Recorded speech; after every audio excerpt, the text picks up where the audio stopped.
Maayong buntag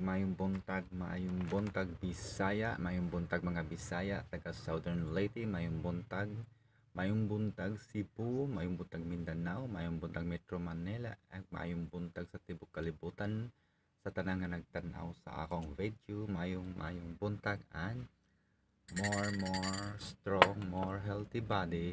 And sikapin natin palagi, magiging palaging malakas ang ating katawan at malusog.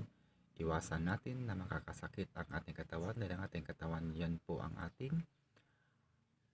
susi para magiging masukses, makamit ang ating pangarap dito sa mundo. Kape tayo, kape.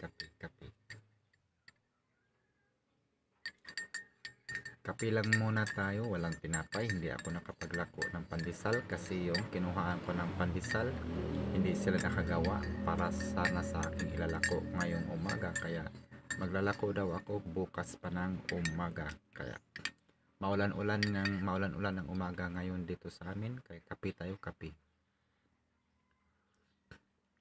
Init.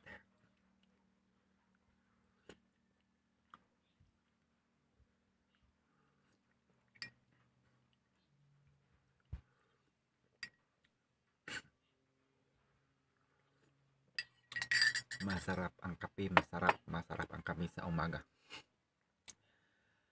Masarap ang kape kapag mayroon sanang tinapay, kaya lang wala akong pera, wala akong pambiling tinapay.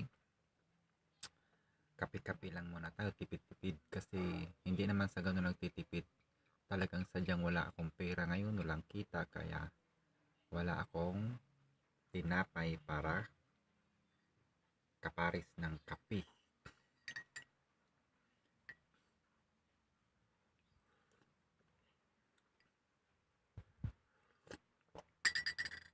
Masarap magkakape kapag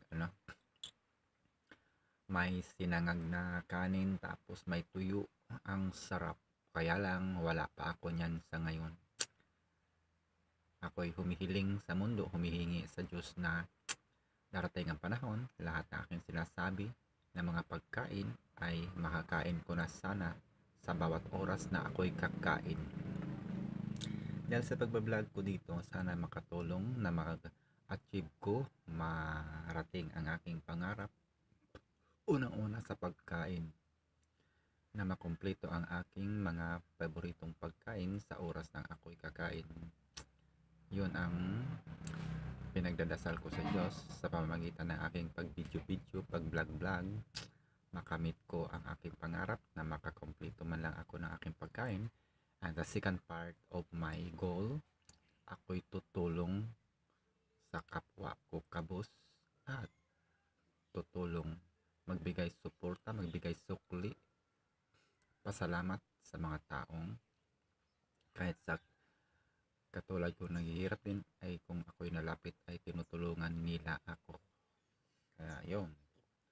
At ang apat na aking pangarap kapag ako'y nag-goal, nag-success dito sa aking pag-vlog, ang aking makamit, ang aking matanggap na biyaya mula dito ay ilalaan ko din sa aking mga paboritong mga pamangkin.